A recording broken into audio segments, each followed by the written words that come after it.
Remember, Barn, no giving signals, no kicking under the table or making faces. Kid, when it comes to bridge, I don't need to resort to them antics.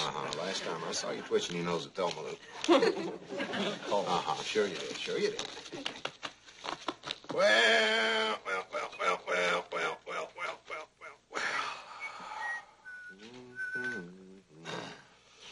I believe you opened the bid, Natch. Pass. Well. Well, let's see.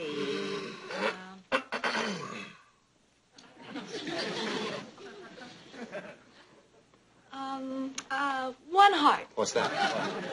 You scratch your heart, she says one heart. What's that? I didn't scratch my heart. I was just scratching. Just scratching. I don't want hearts. I don't even want hearts. Stop that. Hearts isn't even what I want. Go ahead, Alan. Pass. 2 hearts. What? 2 hearts? What's this? I was not. I just don't want to feed the dummy or something. First time in the history of America, mail will go by an overland route from the east to the west.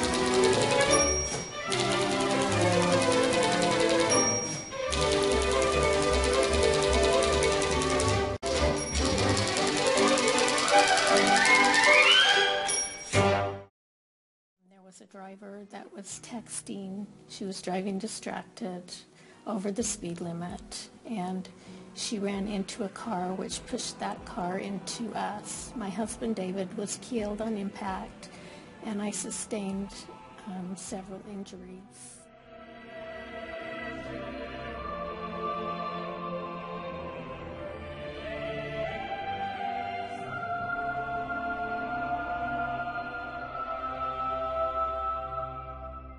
Driver editor Eddie Alterman wanted to compare the reaction time of drivers distracted by texting to drunk drivers.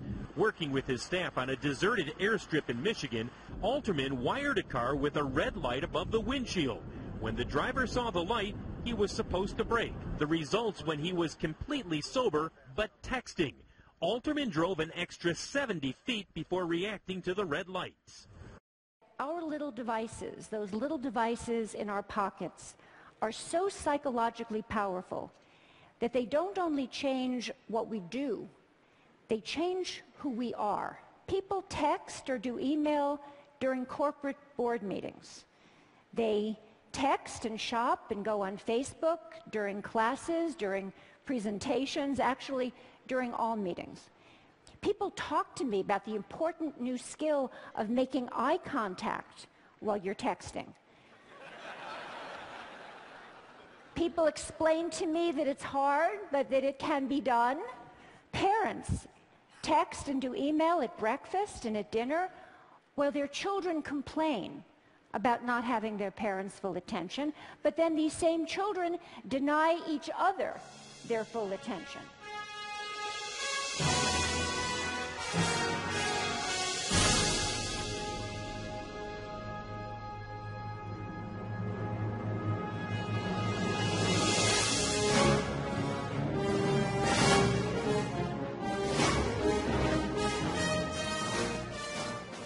First key to being able to balance technology in your relationships is to personalize every interaction. One of the downsides to technology is we tend to depersonalize and dehumanize. So that's the first point. Second point is you've got to prioritize what's important. One of the biggest problems with technology is it acts on you. You don't always act on it. Technology comes from the outside in, and long-term, healthy, loving relationships come from the inside out. If you want a relationship to work, you've got to go choose it. You've got to go work on it. You've got to go make it happen. It's not just enough to allow something else to interact on you. So the third rule is you must, notice they're all P's, right? Personalize, prioritize. The third one is to be present in the moment. I think one of the biggest problems we're finding with technology is it makes us so we're not present. All of our experience, all of our relationships take place in the present. They don't take place in the past, and they don't take place in the future. Everything that we become, that we are about, takes place today, presently. And if you're presently so inundated in technology, you will miss the present. If you miss the present, you will kill your past in relationships. Fourth and final one is to the principle of proximity, I call it. This is a pretty interesting kind of organizational development rule. The rule is simply this. We tend to feel closer, more united, more tight-knit with the people we are closest to in physical and spatial proximity.